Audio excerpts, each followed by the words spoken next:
Welcome back to my class students. आज हम लोग पढ़ेंगे unit 3 and the chapter name is my shadow. It means मेरी परछाई।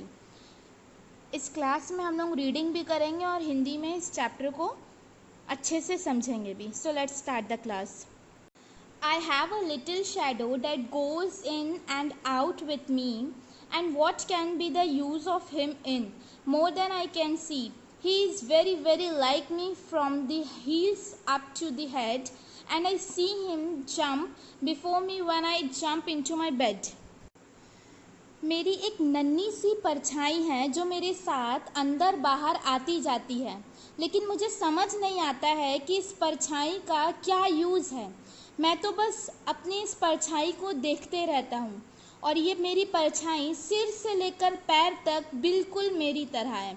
जब मैं सोने के लिए बिस्तर पर जाता हूँ तो सबसे पहले मेरी परछाई छलांग लगा के बिस्तर पे सो जाती है। जैसे मैं छलांग लगाने जाता हूँ वैसे ही मेरी परछाई भी मेरे जैसी छलांग लगाती है। Now come to next para. The funniest thing about him is the way he likes to grow, not at all like proper children, which is always very slow. For the sometimes shoot up talker like an Indian rubber ball, and he sometimes gets so little that there's none of him at all.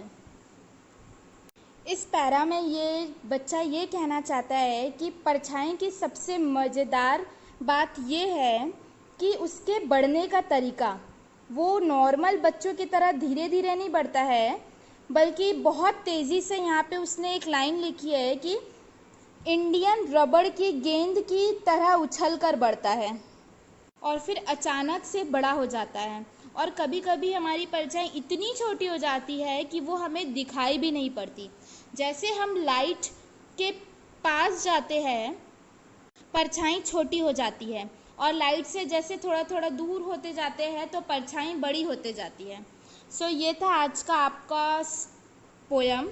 I hope you like the poem. If you have any doubt related to poem you can say to me.